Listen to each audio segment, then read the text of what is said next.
flexing that ankle. Oh, Lee, this late in the game, you do not want to see. Caitlin Clark is hurt again, and this time fans aren't just worried, they're furious. Because this isn't some small bump or bruise. It's her second injury this season, and depending on how bad it is, she could be out for a while. What's breaking fans is its sheer avoidability. Stephanie White has now got questions to answer. Because this goes beyond just one play.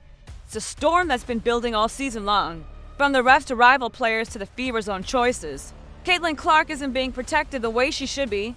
Not physically, not strategically, not by those who should understand exactly what she means to basketball. And now there's real fear.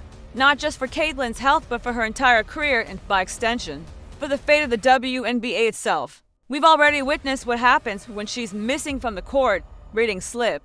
Ticket demand fades, the whole bus flatlines. That slice of humble pie the league got during her last absence? They're about to get an extra large, serving. So let's dive into what really happened, why fans are raging at Stephanie White, and the massive string of mistakes that together could become the greatest wasted opportunity in sports history. But first, like this video and drop a heart in the comments to wish Caitlin a full recovery. Boston hands it off as Clark's back in. She goes down. Oh, And midcourt and flexing that ankle. Oh, Lee, this late in the game, you do not want to. So this was the play against the Storm where Caitlin Clark seemed to tweak her groin. And now she's officially out indefinitely. Stephanie White calls her status day to day. When did you guys find out about this groin injury, and how much of an absence do you expect from her beyond today? Yeah, late last night. I think it's very much a day-to-day thing, how she responds to treatment. But Fever fans have heard that before. How is she doing? Is there any timeline for her return? Yeah, she's doing well. She's doing well. Again, no timeline. I think it's day-to-day, and for us to just make sure that we're continuing to be supportive of the. Now that we know Dana wasn't truly day to day, she'd asked to sit out while the team quietly shopped her around. Fans aren't believing Stephanie White's press conference words anymore. It feels like this could go one of two ways. Like, it's one of two things. It's either it's groin tightness and she'll be back for the Commissioner's Cup game. She's probably going to miss these next two games. Or it's a groin strain. She's out for the All-Star game. Like, it's one of those two, and there's no in between. And there's reason to think that even if this is a small injury, Caitlin should sit out for a longer stretch, not because fans wish it, but because the pattern is becoming impossible to ignore. There's clearly a link between all these injuries, and nothing ever seems to be fully healing or resolved. But I think we're getting into territory now where it is not, I don't think it's a good idea to just chance it. I don't think it's a good idea to put pressure on yourself to perform when obviously these are all left leg. These are all in the same leg area. So there's definitely something going on around that. And beyond all that, many feel this isn't just Caitlin getting hurt on one random play. The growing belief is she's been playing through an injury for days, maybe weeks, and just worsened it against the Storm. Honestly, there are a few strong reasons fans believe that theory. First, the numbers. Since that brutal Connecticut game where she got battered, Caitlin's looked off, not just cold, but completely off, especially from three. She's gone 1 for 23 from deep over her last few games. For someone famous for logo threes, that's not just a slump, it's a warning sign. But then there's this. You guys did not see, in this game right here, against the New York Liberty, she's doesn't have anything strapped up, and people are saying her quad was strapped up against Connecticut Sun. That is a very high strapping up for a quad. And this is where fans are losing it with the Fever, and especially Stephanie White. Because if Caitlin really has been playing hurt all this time, it means only one thing. She was rushed back. You guys rushed her back. And within rushing her back, she re-injured that same quad. And then you rushed her back again. And then within rushing her back, she was forced to put pressure and put stress on different areas surrounding that quad. That leads us to our most recent groin injury. It's true. When one part of your body isn't at 100%, you start compensating, shifting the strain onto other muscles and joints. And that's how even more injuries happen. So when fans saw Caitlin with that thick wrap around her leg after returning, the question was obvious. Should she have come back that soon? And speaking of that, let's rewind to the Storm game, because this is a moment that has fans absolutely furious with Stephanie White. There's a lot of speculation that she did get hurt in the final seconds of the Seattle game. Caitlin was put back into the game with just seconds remaining, up by 8. Like, why? Sure. Maybe Caitlin wanted to go back in. Maybe she was desperate to break her slump. But with only 16 seconds left and the win secured, it's the coach's job to protect the player, especially this player. This one's on the coach. This one seems to be on. Add in the fact that she's clearly been playing through pain, her leg taped up game after game. And you really start to question Stephanie White's judgment because at some point, it stops being about courage and starts being about risk management. And right now, a whole lot of fans think the Fever and their coach failed that test. Caitlin Clark clearly not looking like herself. The Indiana Fever has the game put away, yet we still put her back in the game at 45 seconds left. Caitlin Clark dealing with an injury, not looking like herself. The game is already out of hand, yet we still put her back in with 45 seconds left. How much patience do I need to have before I can start going nuclear? Because I am getting very frustrated with what I am seeing. And this is where fans are really beginning to worry, because it's becoming clearer that Caitlin Clark isn't being managed the way she should be. She has that ultra-competitive fire. She wants to play, she wants to lift the team, and she knows the spotlight isn't just from Indiana, but the entire WNBA. She's carrying all of it, even if she never says so. But that's exactly the issue when you have someone who pushes through pain, who refuses to sit out, who feels responsible for a team and an entire league. You need a system to protect her from herself, because if she keeps forcing her way through, if she keeps playing hurt, sooner or later it won't just cost her a game or two. It could cost her everything. Just wonder if she's playing through a little more pain than she should. I mean, look what happened to Tyrese Halliburton in the NBA Finals game when he tore his Achilles heel. He had also mentioned having some pain there, and this was like the pinnacle of his career. So he attempted to play through that, and at the very end, he went down. And that's what makes all of this even more alarming, because just a year ago, the thought of Caitlin Clark missing significant time felt impossible. She never missed games at Iowa. She pushed through everything. That was part of her legend. But now, she's missed nearly half the season, all tied to what seems like a lingering problem with the same leg. A problem that's clearly affecting how she plays. A problem that, if it isn't managed the right way, could bother her all season, or even longer. Something going on. Is it the nagging quad injury? But it's something to do with the lower half of her body. It is a groin injury. Now we've got an idea of why she's struggling from long range, where it requires, some real push on three-point shots, especially the kind that she takes. And there's nothing worse than a groin injury. It will nag the shit out of you. Trust me, I've had several. And here's what's especially worrying. This isn't just about one injury, it's about compensation. When you play hurt, your body adjusts, you start favoring one leg, you shift your mechanics. And that's a dangerous game, especially for women athletes who are already more prone to knee injuries because of anatomical differences. The thing that you have to be careful of is if, say, you try to rush her back from this injury as well, then you're getting into this territory where a very serious injury can happen. And with women as well, we are more prone to knee injuries even than the men because of the angle that our hips go to our knees. So the last thing you want is her compensating or her groin not firing properly, and she goes to cut to the side and then all of a sudden something blows in her knee. That is what the Indiana Fever, that is what Caitlin need to avoid the best that they possibly can. So if it means that Caitlin is out for 3 weeks, if it means that she is out all the way through All-Star, then so be it. She has such a long career. We've seen it time and time again. Courtney Vandersloot, Juju Watkins, Cameron Brink.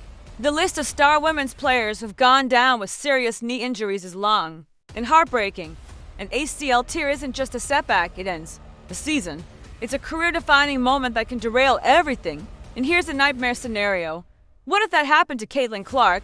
Imagine her tearing an ACL in garbage time during that Storm game while already playing on a compromised leg. That wouldn't just be a tragedy for her. It would go down as the biggest tactical failure in WNBA history. Full stop. We're talking about something that could have set the league back a decade. All the momentum, the new fans, the record ratings, gone in an instant, and that's not hyperbole. Because here's the hard truth, no player has ever meant more to the league's future than Caitlin Clark does right now. And if you think I'm exaggerating, just wait until you hear how devastating this could be for other players in a few minutes. Now, to be clear, this isn't all on the Fever. Fans and analysts are calling out the league itself for how the situation got so bad.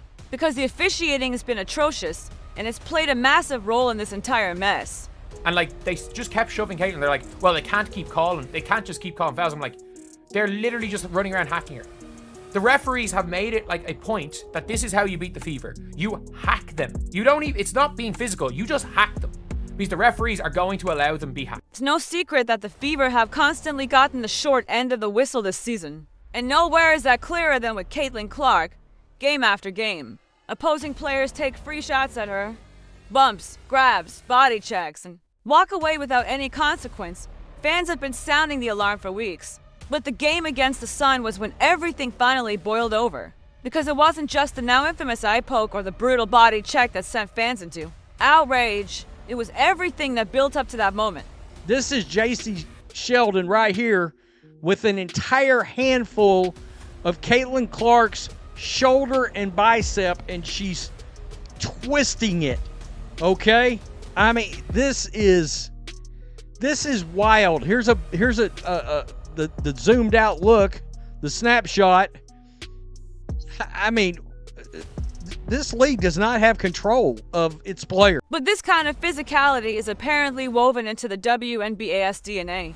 Because while people can argue over missed calls against Caitlin Clark and the Fever, this isn't just an Indiana problem, it's an issue across the entire league. One coach told me, we tell our players to be as physical as they can possibly be for 40 minutes because we know for 38 of them, they're pretty much going to get away with it. So I think everybody would like to see a tighter whistle and a little bit more freedom of movement. That's not just a coaching tactic.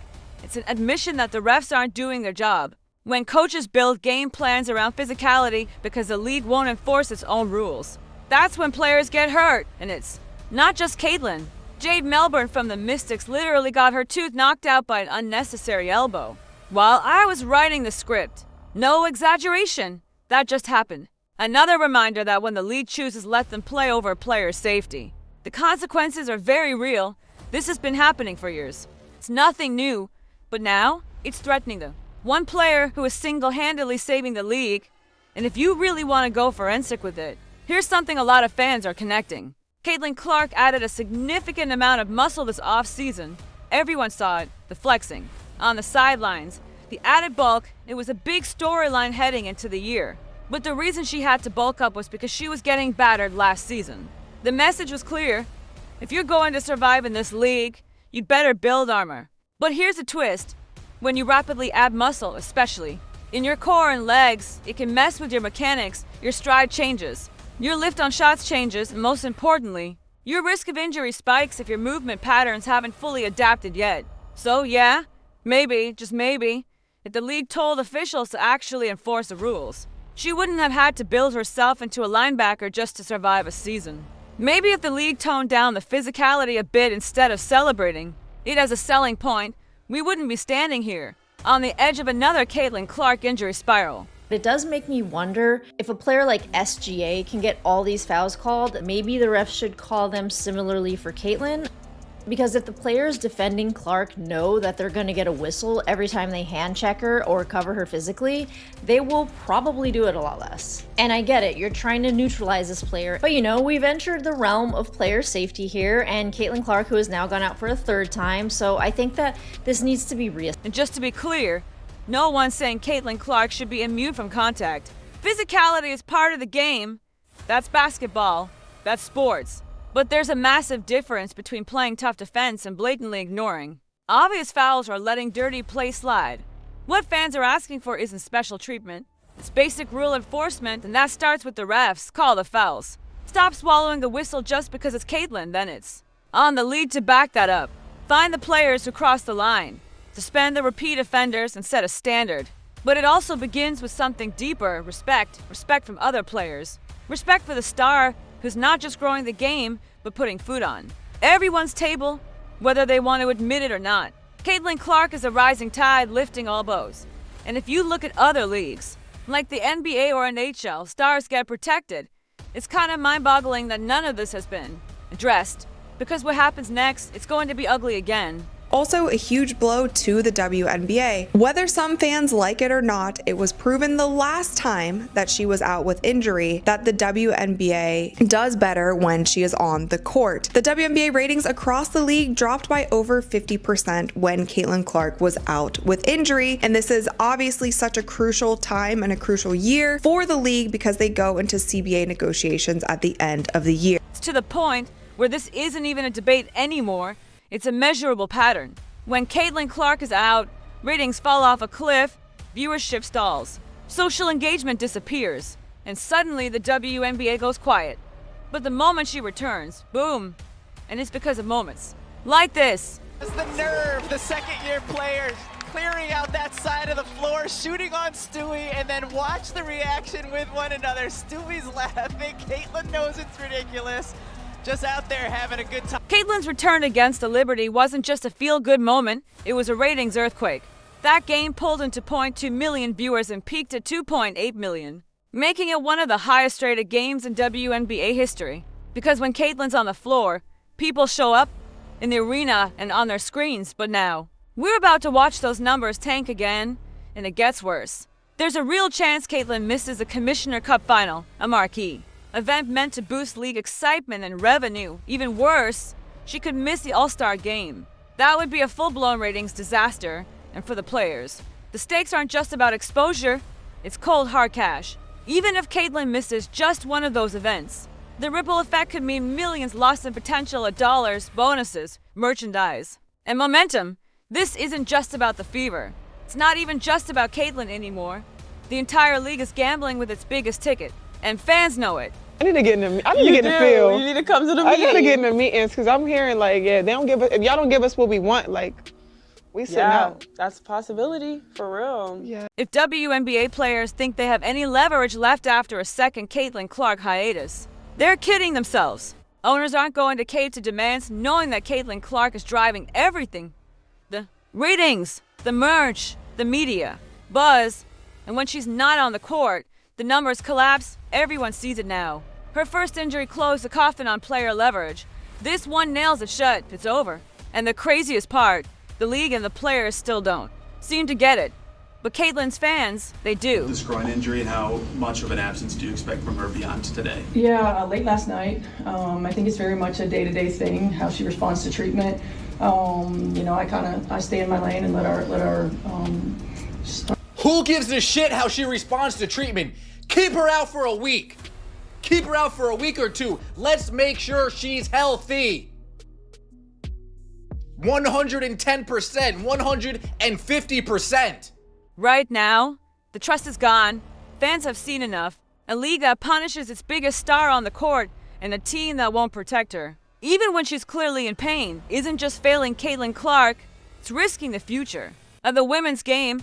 It might sound soft to call out the refs, to ask for fewer cheap shots, or to suggest that Caitlin deserves some protection. But even the haters should ask themselves, do you really want a league without her?